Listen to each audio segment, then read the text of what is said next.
Well, good morning. Well, this morning I'm planting my green beans out and the corn. Now my garden is all mulched and it's deeply mulched.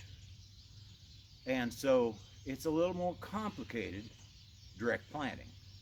So that's why I'm doing this video this morning, to show people a couple of ways that they can do it and make it work. So I'm going to get up here in a minute. I'll take you to the garden.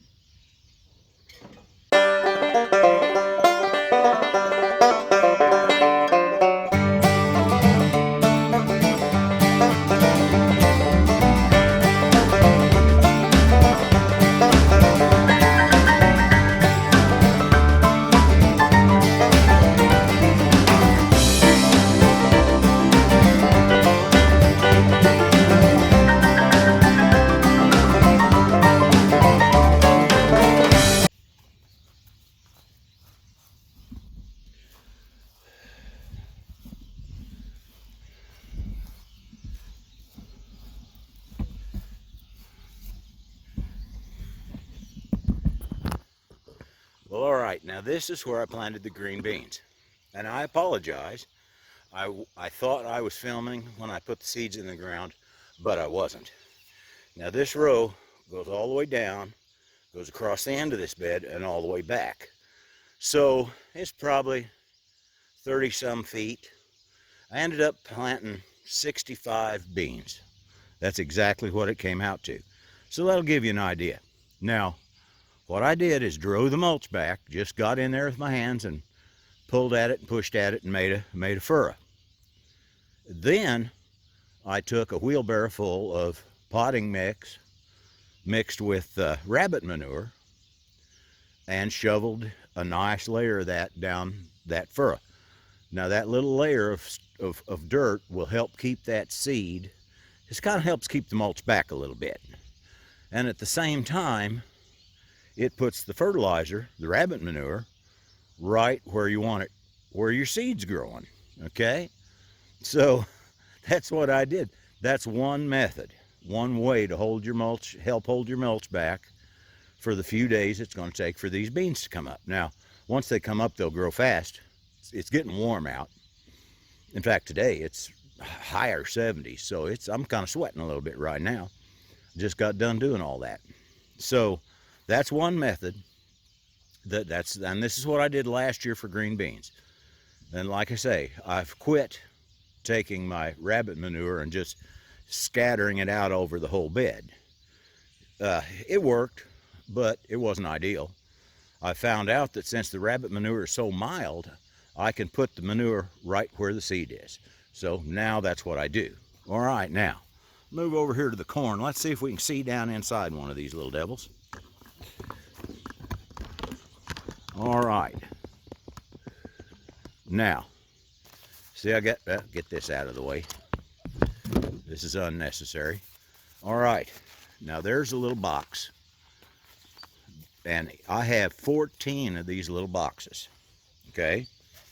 Now what I'm going to do here is I'm going to plant 5 seeds in this box, because I want one in each corner and I want one in the middle. So here we go.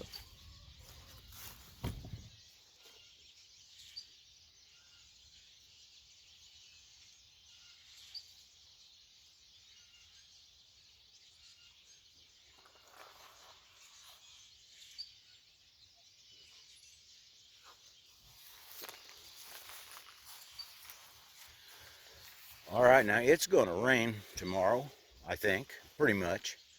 That stuff is so fine that you can push the seed down into it and it just covers it up by itself. It just falls into place behind your finger. And so it shouldn't be any issue at all for something to force its way up through there. All right, now let me explain why I'm using the little boxes. The bottom's cut out of them and the flaps are cut off the top. But that's another way. It just holds the mulch back. And in this case, I'm planting corn, which you would say in hills. I did it last year. I liked it. It worked well. So I'm doing it again this year. In fact, I did the exact same thing. I planted it inside the same little boxes. And the reason for it is, it just works. Your corn, in order to have, and this is something that if you are a little gardener, you can do. Because corn's got to have, it's got to be close to each other to germinate.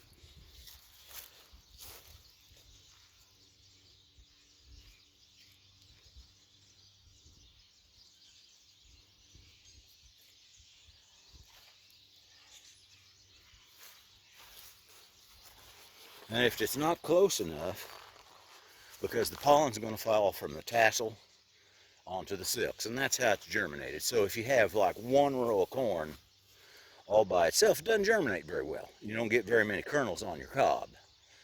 So this way you can plant 5, have 5 stalks. Now I've got 14 boxes, okay, in this 16-foot bed.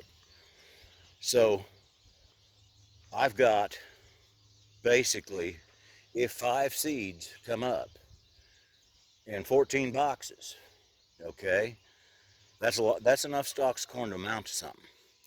And you figure that probably you'll get 2 ears off each stalk if it all goes well.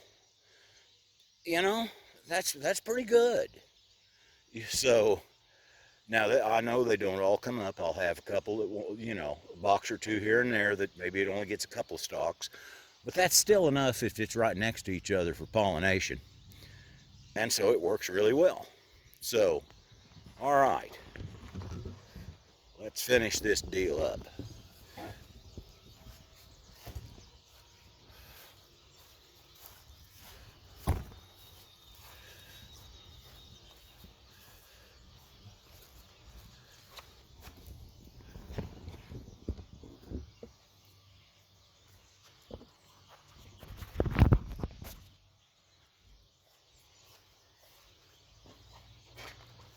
Well, all right. Well, I don't mind saying I'm working up a sweat today, but it's good. I'm getting something done. Okay, so that's what I do, how I'm defeating the mulch to get seeds planted directly into the garden. So, you know, and there's probably a million other ways, okay? You could figure it out. I'm sure there's something, if you had scrap lumber, you could pull the mulch back with that, stake it into the ground. And then when you were done with it, when the seeds come up and you're finished with that, you could pull it up, stack it off somewhere, let the mulch return, you know?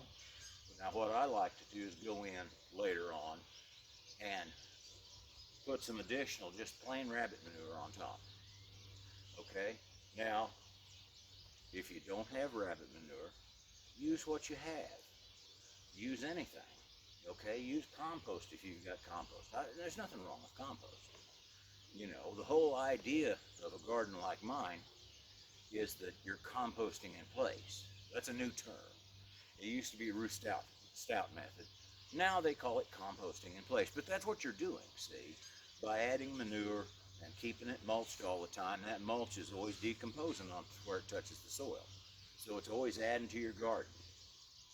And it's always, you know, improving the soil that's underneath it. So that's what we're doing. In fact, this is more than my garden is a little more than than most, because this started out as a mitlieder garden. Now what that means is my boxes were full of soil, or of sawdust mixed with sand. Okay. Well, I did that for a year or 2, and I didn't really like it. It was a little fiddly for me. So I went back to the Ruth Stout method, which I knew and liked. And what I did was I just took some topsoil and mixed it in with the sawdust and the sand. Mulched it and started to plant. Did fine. You did good. Now you can't find any sawdust in that anywhere. It's all soil. But it's rich soil. It's black soil, and it's full of worms. Okay? So it may be more trouble to push the mulch back to plant your green beans. Okay? And it is. It's arguably more trouble. But there's so many other things that it saves you. You save time pulling weeds. And, you know, I haven't touched a hoe in I don't know how long. in the garden anyway. Um, you save time pulling weeds. You save time watering. You know, you save money because you're not buying fertilizer. You're not buying near as much anyway. You might have to have something as an additional. A little bit of nitrogen is always good. In my case, I raise rabbits, so I have rabbit manure. But you can make compost, you can buy a compost, you can go down and buy a bag of 10-10-10, scatter it on the top of your soil and work it in. Any of it's going to work. But, and one thing I did like about the mitlieder method, and I haven't used it again, but I'm kind of considering it in a way. They claimed that this guy who had done it, who designed this, uh, that he had figured out that there was 13 basic elements, I think. I could be off on that. There's a lot somewhere in that neighborhood that plants used. The rest of the elements in the spectrum they don't use. They're there, they're present in the soil maybe, but it's not something the plant uses. The plant uses these 13. So what he did is they came out with a packet that's just the micronutrients that the plants use. Okay? Now you buy this, and it's a non-profit deal. Okay? You buy this stuff. You take a bag of commercial fertilizer, 10-10-10, 13-13-13, whatever you can find. You mix that little bag of stuff in with it so that it all has a little bit of it through. Okay? And then they have you add some Epsom salts to the bed or to the thing. And then they have a formula of just how much of that you put down a row. Okay? So that those plants have 100% of the nutrition that they need 100% of the time. And they just scatter it on top of the ground and let water take it down into the soil. Let the rain do it. And that's what I'm doing here. I'm putting the manure on top and around the plant, and I'll do it when I plant my tomatoes. I'll pull that mulch out so far, and I'll fill that around that tomato plant with manure. Okay? So every time it rains, the nutrients out of that manure are being washed down to the roots of the plant. As far as that goes, tomato plant will probably root into it through its stem. But be that as it may, that's what it does. So that's kind of why I use the mulch. It just saves so much work. I'm not pulling as many weeds, very few really. I'm not watering very often, and it's fertilized, making better soil for me. That's why I do it. It may be easier to plant in a tilled garden, but then it's harder to do some other things. I don't have to water hardly ever. The tilled garden, I'd have to water. So that's what I'm doing, and that's what I wanted to show you today. And I apologize. I wanted to tape sticking the beans into the dirt. Not that most of you folks can't figure that one out. Okay? I don't like to overdo that stuff because to me, all right, I don't mind watching somebody do a little small bit of something to show you what he's doing, so you get a view of it. But to me, it seems like, gosh, if I show planting a whole 16-foot row, it's almost like I think you guys aren't sharp enough to figure this out on your own, and I know that's not the case. So, folks, I want you all to have a quality day.